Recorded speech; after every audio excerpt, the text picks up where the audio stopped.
U.S. Capitol Police Chief Thomas Manger testified Wednesday that there have been more than 700 threats made against lawmakers in the past month alone.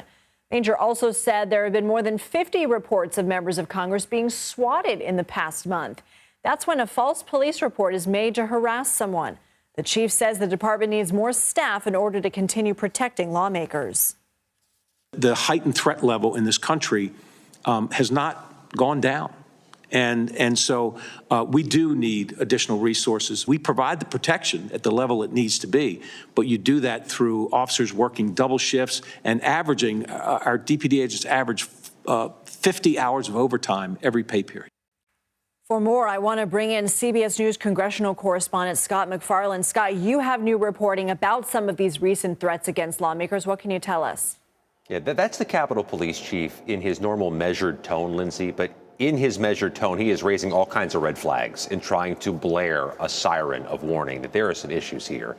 This is an elevated threat level, which by our latest CBS News reporting is between 7,000 and 8,000 threat investigations involving the Congress or the Capitol just this year, just in 2024. That is bonkers. It's also an enormous tonnage for dozens of agents the Capitol Police have to chase down these threat investigations. Think about a pile of work, you can't get to the top of it.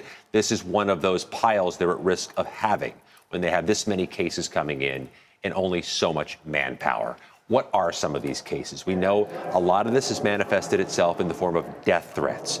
The Democratic congressman from North Carolina, Wiley Nickel, told me he has received a series of death threats to his office just in the past few weeks after he issued a critical statement about Donald Trump. And it's not the congressman taking those calls. It's the junior staffers and the interns getting menacing calls and menacing death threats when they answer the phone. The swatting incidents have involved victims of both parties. This is a bipartisan menacing. And it's been 50 of them, 50 swatting incidents in just November.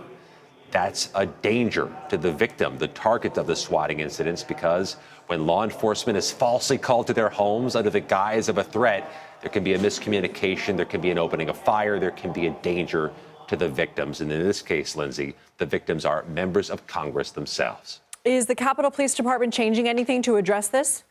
Yeah, they're deploying people further out and wide. There's a bit of protection beneath this Capitol dome, surrounded by metal detectors, reinforcements, and hundreds of Capitol police officers. Set aside January 6th, this is a very safe place to be. But members of Congress may feel more vulnerable at the airport, on the road, in their district offices, which, Lindsay, sometimes it's in a strip mall next to a Chipotle or a Subway, not the most heavily fortified building. They're looking to put more Capitol Police out and about in the country to protect members when they may be more vulnerable, when they're not beneath the protective dome. Wow, a lot to think about there. Scott, before we let you go, there's a new report by the Justice Department Inspector General revealing the FBI missed a basic step in its intelligence efforts ahead of January 6th, 2021. What is that basic step? What they're arguing here is that the FBI could have rattled the cages at its field offices to check in with their human sources, their informants, before January 6th to get better intel of the threat that was looming that day. Everybody was caught so flat-footed when that riotous mob arrived here.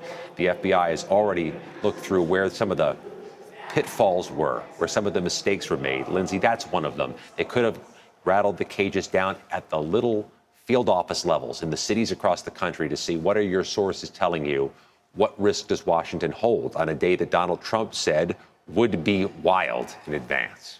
Scott MacFarlane, thank you.